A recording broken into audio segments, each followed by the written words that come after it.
everyone, it's Robin, RsIslandCrafts, and welcome to my studio. This is my WiP It Wednesday video where I'm going to show you the crafty goodness that I worked on this week. I'm still feeling kind of off after the hurricane. I feel like I lost all of October. October just didn't exist, and I cannot believe we're already 2 weeks into November. This part of the year always screams by, but I can usually keep track of the time, but this time I don't know. I don't know where it went. I don't know what I did. But I know I did something because I have proof of it this week. So let me show you some of the things I worked on. I did a lot of busy work in the craft room. I did tutorials for you guys, but instead of maybe making extra videos and getting ahead, I'm really struggling with this whole internet thing. It's not a big deal. The library is just 2.5 miles away. Easy to drive to, really a nice place. Everyone's really sweet there. And now that voting is over, it's going to be much easier to find a parking spot and a lot easier to get into the building. I made the mistake of going on Tuesday on voting day. There was, I think they were saying it was an hour to 2 hour wait for people at the end of the day. I went a little bit earlier, thank goodness, but there was still, you had to just, it was a thing. But anyway, internet guy is supposed to come on Monday, which is tomorrow, which would have been a couple days ago for you guys. So hopefully that'll get all straightened out. I've got the AC guy coming to redistribute my insulation, to do the whole October update and cleaning. They've been very busy, as you might imagine, after a hurricane, taking care of those houses that don't have AC, which is much more important than me. I called up to make sure that my loose insulation, I have the blown-in kind. I have the sheets, and then they blew in more on top just to supplement it. And I think I did 14 inches of insulation. So there's a lot in there. And when the soffits came down, those little pieces underneath the roof, when those came out during the hurricane, the wind was just blowing through. And I went to open up the attic door just to take a peek at the AC unit to see what's going on. And I couldn't. There was so much stuff up there. I'm like, okay, I'm not even going to touch it. I talked to the AC guys. They say it's fine. Everything's enclosed up there because they're the ones that installed it for me. So they're going to come out and take care of that. All of that you probably didn't need to know, but it's part of my life. So what did I work on? I don't know why I was going to get rid of these because I still need to show you. I decided to make some more hot pads, do the Quilt As You Go version like I showed you in a previous tutorial. I just needed to sew and not create anything. I did not have the thought ability in my head to be creative and come up with things. I really spent a lot of time doing I don't know what. I just moved around and did not much. You know, you can just kind of spin your wheels all day and not get anything accomplished. Move that guy out of the way. So I made another polka dot with the big polka dots on the back, and I loved how the crosshatch stitching for the most part was able to go in between. I just did them 1.25 inches apart, 1.5 inches apart, so that made it hit the polka dots almost perfect. And I had a bunch of purple left, so I made a purple version. These have 2 pieces of batting on the front, 2 pieces of batting on the back, and the batting seemed much thinner than the ones I used for the tutorial, so I added some Insulbrite to the inside. So there's 4 layers of batting and 1 layer of Insulbrite. So it makes it a nice thin pot holder, or hot pad I should say. You could still, of course, use it as a pot holder, but it's nice and thin, yet it has the ability to resist the heat, reflect the heat, I think is what I was going for. So here's a gray version. I was able to get a little mountain in there, and then there's a little deer down there. I like finding the scraps to be able to bring a little something into it. Like there's some red, white, and blue stars for the blue.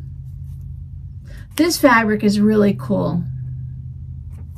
And then I just used the blue bandana fabric. I just went back to my old tried and true way where I stitched them on the back and brought them around to the front. I used my stitch in the ditch foot and I just stitch them down right barely along the edge. And if you look at the manufactured ones, I think they use like the bias binding that's pre-made and stuff, but you can see their stitching is just barely along the edge too. So if that's something you worry about, it's what the manufacturers do. Granted, we want ours to be better than what you can buy at Walmart, but stitching is going to hold everything down fine. So here's the brown version. I had the little puppy paw prints. And I really like this brown fabric. Someone sent it to me. I don't know what it is, and I'm not a huge fan of brown, but I really like this. It's a little bit of more of a white than a cream background, but it's just barely cream, where you're going from white to cream, that section, and then these brown flowers are just fun. I like it because it's not all brown. It has that nice bright background. And then whatever's on the back I used for the binding. And as you can see, I did the crosshatch quilting on all of them. I was a very good crafter, and I made sure that I used the red thread for the red and the blue for the blue. Thankfully, I had several that the blue would work on, so I didn't have to change as many threads. Been trying to put some of the buffalo plaid into all of my red projects. And this is the fabric from the Dollar Tree that I'm making the snowman on. So this is another fat quarter that I happen to have. And this fabric right here, that is from some of my very first purchases of fabric that actually were from Walmart or Joann's. I think it was Joann's way back when. And I still have scraps. It's in my curtain. It's in a lot of clothes. It's in bags and stuff. It's made its appearance in a lot of places. I don't know how much, if any of that, I have left. So 6 hot pads. I'm still really into the polka dot versions, and I think it's just fun that it's so bright and colorful, and I think that's what it is. It kind of reminds me of a clown's hat. I think this one would be like the clown's hat with all the fun polka dots and the colors and stuff, and it's just great. And I thought it'd be nice with that black and white polka dot for the binding. I think I'm done for hot pads for this week. I might make some more, who knows, but I think I want to move on and make some Quilt As You Go pot holders. That way I can still do the no thought process, just put a pile of scraps down. When you do them by color and you coordinate by color, you can just get your scrap bin out, set it down, and just grab whatever works. You don't have to think, does this match? Will this look okay? Does it blend in? It's blue, it's gonna work. I made a couple of ice cream cozies with some sunflower fabric. I thought this fabric, this version of green on the inside went well with the little sunflowers with the plaid checkerboard type look there. And then on this one, this is an interesting, this is actually showing, it's just about the right color that you're seeing. And that I thought was a really just an interesting green, and I thought it went well with the larger sunflowers and the dark color.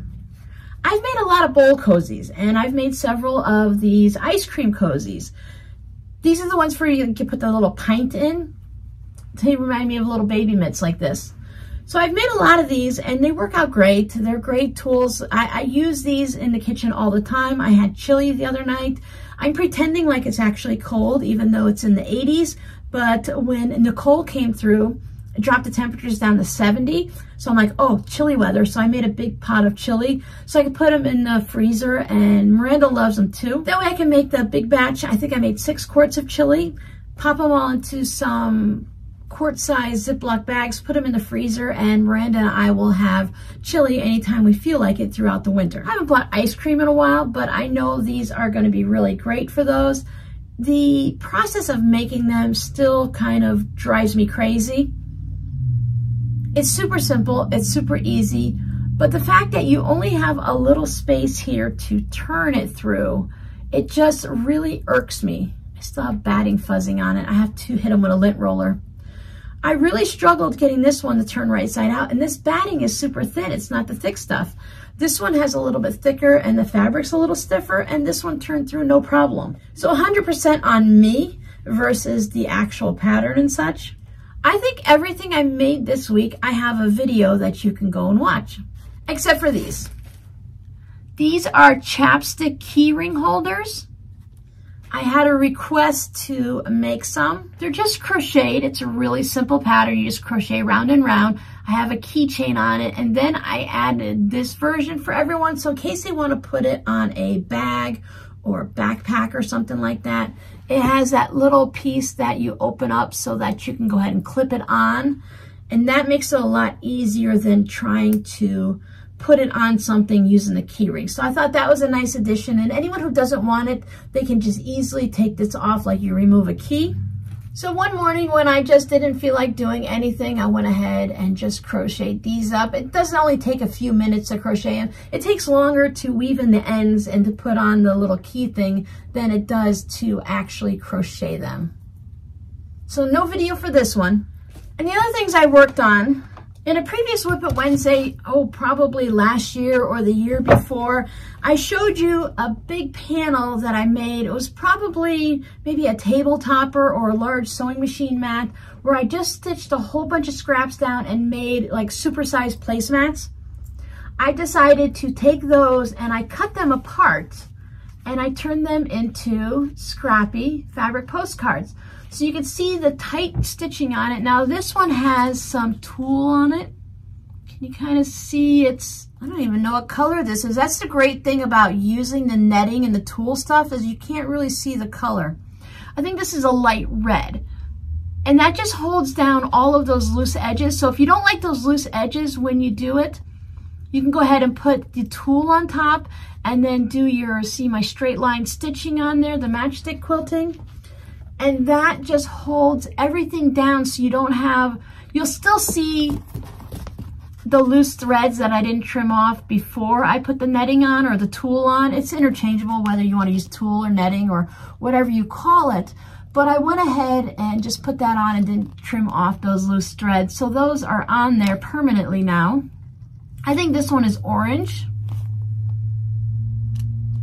And that just holds all those loose pieces down, so you don't have to worry about stitching every little bit. So even though I have the tight matchstick quilting on there, I know none of my pieces are gonna flip up. Because a lot of times when I make them, I'll go through and I'll see like right there, that's not stitched down, so I'll trim that little point off just to make sure it's not an issue.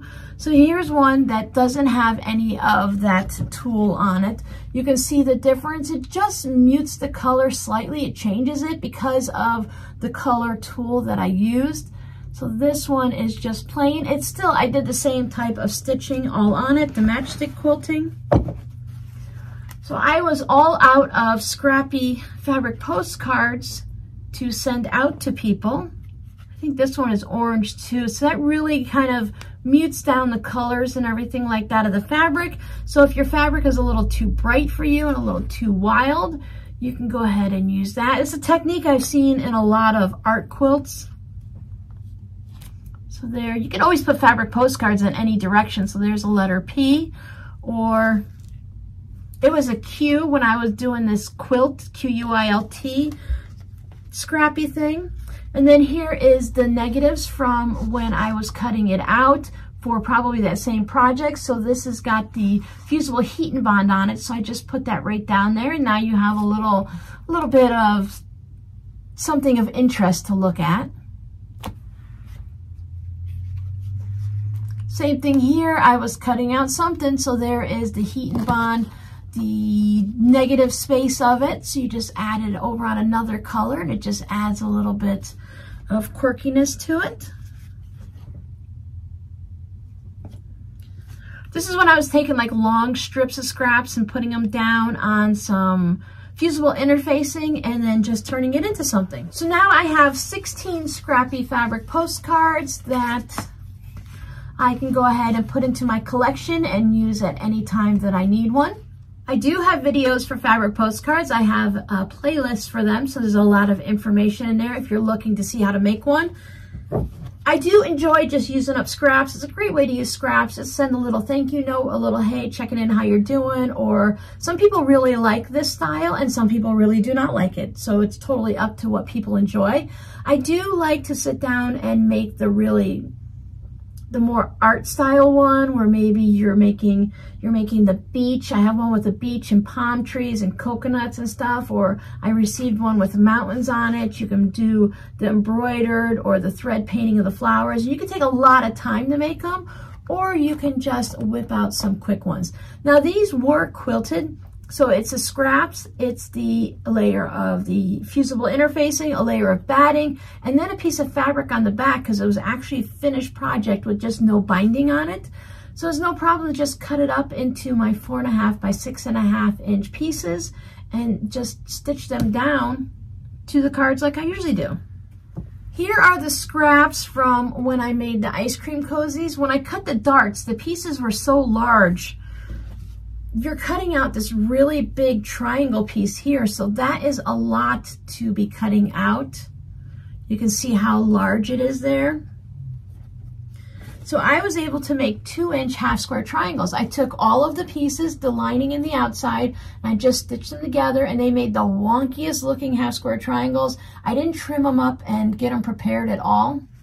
I just took each triangle and I laid them right sides together, and I stitched down that 1/4 inch line to the best of my ability. If it was a little wonky, that's why I trimmed these with a rotary cutter and a ruler. No, I did not. I just trimmed these with scissors so they weren't a perfect straight edge all the time and they didn't match up to each other. But I just did the best I could, and then I trimmed them down, and this is a really weird shape. I did them at 2 1/4 because a couple of them weren't able to do 2.5 inches, so I just went with 2 1/4. But now I have these. I can easily turn these into a zipper pouch. I can alternate them, or I can keep them into 2 separate zipper pouches. So I have a video on how to square up half square triangles and a video on how to make these using hot glue for your design boards and to do one with no glue at all. That's become a very popular video. I really enjoyed making these without using hot glue. I try not to use hot glue. Hot glue and I just we don't gel very well together. So just by mixing them up, it just changes it, and it changes the look a little bit, even though everything is really the same. They're just 2 different types of sunflowers and backgrounds. So you can do this on one side of a zipper pouch and then this on the other side. I even have videos. I know this sounds annoying. How many videos does Robin have? Robin has close to 900 videos. I know it's over 800 now. I even have videos on how to sort your scraps, how to trim your scraps. What happens if you have a laundry basket of scraps? What do you do with them? How do you decide where they go and what to do with them? I have all kinds of videos to keep you occupied during the winter when the snow is flowing and you just need to have some company in the sewing room with you while you're making quilts for Christmas. Or you're just making things. Put me on, I'll keep you company in the background. I have some long videos that you can listen to, some live streams and such. The second to the last thing I'd like to show you is, this is my sock bag. I was a little sad the other day. I noticed I have to do some repairs on it. There is a little hole in the bottom of my bag. I don't think you're going to be able to see it, but right there I have a little bit of a slice. My knitting needle must have went through it, so I'm going to have to put a patch on it because there's no reason to get rid of the bag. I can just patch it up. So here's the second of Robbie's socks. I am working on the heel right now. I'm doing the increases. I have knit this sock twice. I knit the toe 4 times already. This is probably the 5th time. I started this right after the hurricane. We didn't have power yet. It was only a couple days after the hurricane. I was trying to find something to do with no power, and I thought, well, at night I was sitting out on the front porch. It was dark in the house, but it was still daylight outside. I'll knit on Robbie's sock. But without internet, I didn't have the pattern because I wrote everything down for the first sock and I put it on my Ravelry page so it would always be there online for me. Always online. My phone was basically worthless. It couldn't go online. I couldn't get text messages. I couldn't call people. The only thing I could do is look at things that were already on my phone, like my pictures, or I can call for an emergency services. Totally worthless for doing anything else. So I tried several times and I couldn't remember the numbers that I did, so that I went ahead and I just put it down. A couple days later, when I could get to the kids' house and they had cellular service, their cell phones worked, they had internet and all that for their phones, not regular internet for their home. So I was able to look it up and I took a screenshot of my pattern so that I can start on it. So I was knitting and I kept knitting on it and I kept thinking something's not quite right. And I kept knitting and I'm looking and I'm counting the numbers and everything looks good and I'm watching it and I'm knitting and I got all the way up to the heel probably about a week or so ago and I thought, uh-oh, now I know what's wrong. I'm doing a ribbed pattern. Like at the top of the cuffs of your socks, it has that ribbing at the bottom of your sweaters and around your neck and stuff. So you can see how it has these little gaps in there. So first of all, I found out that I'm doing those stitches wrong. On the other sock, I'm calling it the left sock and this one the right sock for some reason. There's no difference. But on the other one, I did a 7-stitch knit pattern, and on this one I did a 6. So that's no big deal. I don't think Robbie's gonna notice. This one might be a smidge snugger than the other one, but at the end of the day, wool socks tend to stretch out anyways. But the problem is I did this stitch pattern all the way around the sock. So this is the sole, the bottom of your foot. And these are supposed to be only knit stitches like you're seeing there. But I had done this all the way around. Now, if this were my socks, I would be, who cares? One sock is smooth, one sock has bumpies, I don't care. But Robbie's gonna notice the difference. And what it is when you look on the inside, when you're doing the ribbing, you get these little ridges, and you don't want that on the bottom of your foot. That's gonna cause, you're gonna feel it. It's gonna cause a little bit of irritation, especially if you wear them in shoes, which Robbie doesn't. But I know he's going to feel that. He's a little bit sensitive when it comes to clothing and stuff, so I know that's not gonna make him happy. So even though I'd spent my time and I did this entire sock, I had to tear it all the way back down here into this little gray area and start all over again. So here we are, we're in the 3rd week of November. I'm just checking out the calendar over there. So we're in the 3rd week of November. It's the 13th today, and I had to start all over, but this is going really quick because it's thicker yarn and bigger needles. So I will definitely have this done in time for Christmas, no problem. If I can stay awake at night and just put some good time into it, I might even have it done before Thanksgiving, or at least the beginning of December. Which then means I can go ahead and start working on things I want to work on at night versus his socks. So I've really been thinking about that, thinking that I want to have these done for him for Christmas, of course, but I also want to have them done so that I can work on what I want to work in a very selfish manner. And I think that's fine, because in December, I think selfish crafting is really good. It's what's going to get us through to the holidays, with December being such a stressful month with everything going on and everything else going on in the world that we have to deal with personally or as a world. It would be nice to just do something that is relaxing. So the next time you see these, they will be a completed sock, and they will look just like this one. We just won't tell Robbie that the stitching is just a little bit different. So here is this one. Nice and smooth on the back. And it was terrible because I kept pulling this sock out and looking at it and going, it looks so different. I don't know, what am I doing? I can feel in my gut that something's wrong, but they look the same. They didn't look any different. I know I said they look so different, but they didn't look any different to me. And I was thinking, why are they so different? This one actually feels thicker. That's weird.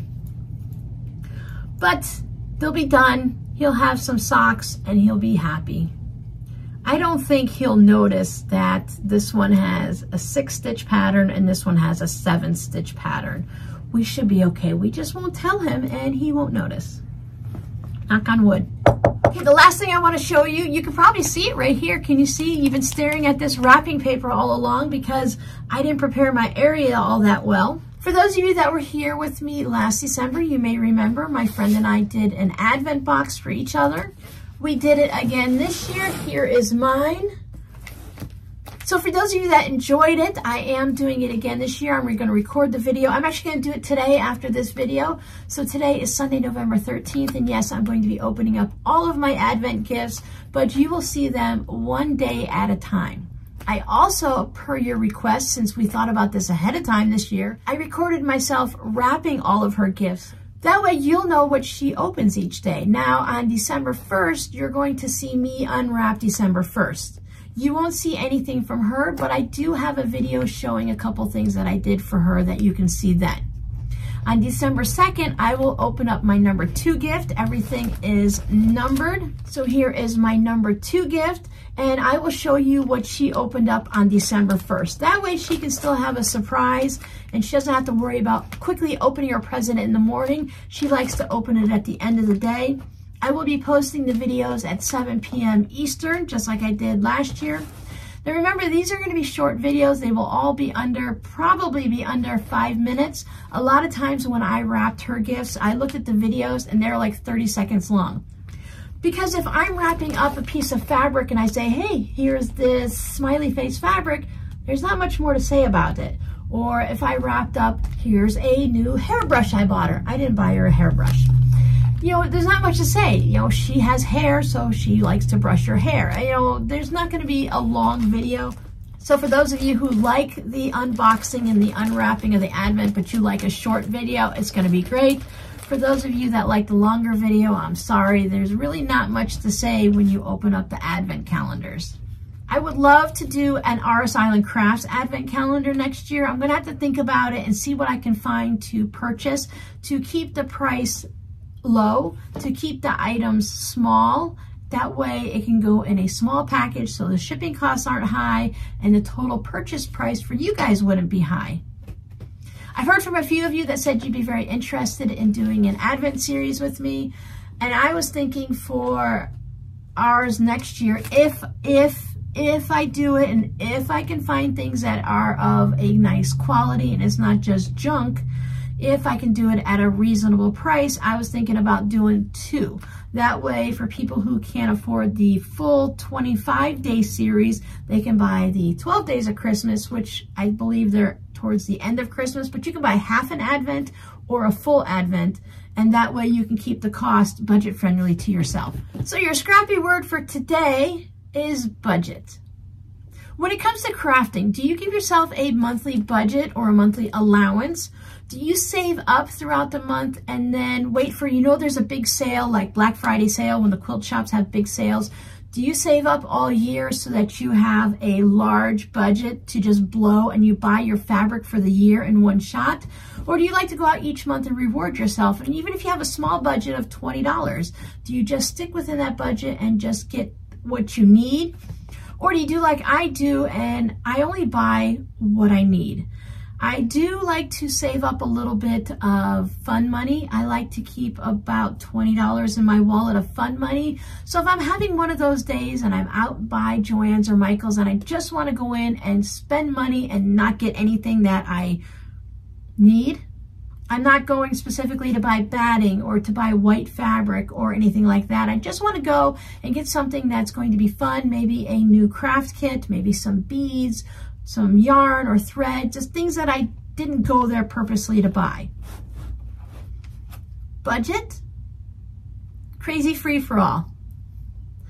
I like the crazy free-for-all, but I like to keep it within a budgeted amount. And I don't go every month. I just like to have that money in my wallet as a just in case, that little fun money. So if I need to, and I'm in one of those moods that even if I'm in a very good mood, it doesn't have to be that I'm in a slump.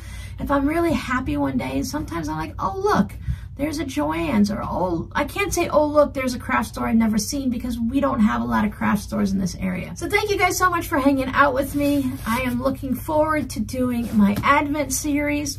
I also bought a new t-shirt, a new Christmas t-shirt that I can't wait for you guys to see. I think it's a really fun and it's really cute and it's right there and I can see it and I love it. Picked it up on Amazon.